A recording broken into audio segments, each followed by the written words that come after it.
पुणी लुटेरांक टार्गेट रे मंदिर पुरी नरेंद्र पुष्करणी निकटरे थिबा बाली कपिलेश्वर महादेव मंदिरर दानबाक्स लुटिनेले दुर्बृत्त। गतकाली राति 10टारे पूजक मंदिर बंद करि जाइथिले आ मंदिरर द्वार खोलिबा परे दानबाक्सरू लुट होइथिबा जानिबाकु पाइथिले।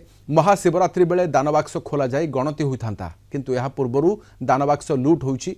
खबर पाई कुंभारपड़ा थाना पुलिस घटनास्थल रे पहुंची तदंत करुछि।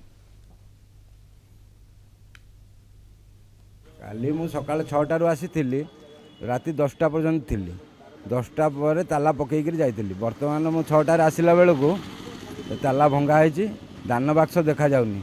आ भितर को पशिनी, भितर कौन हो इनक्वारी हम बोली भितर को जाइनी। प्रति वर्ष आज्ञा 40,000 50,000 टका भितर बाहर रंग फंग ये सब कम है ठाकुर सेमती किसी डाउट। हाँ निशाणी आड़ास्थली आज्ञा ये सब निशाणी नरेंद्र सब बैग चोरी पेंट चोरी एमती चोरी चारी हो।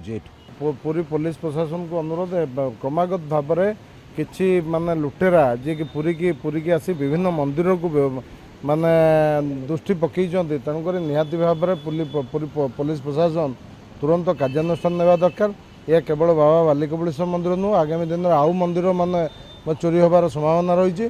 तो निहाती भाव में पुलिस प्रशासन तुरंत पदक्षेप नहीं चोर को न धरले आगामी दिन में विभिन्न पुरी जेहेतु विभिन्न मंदिर अच्छी विभिन्न मंदिर चोरी होबार संभावना रही।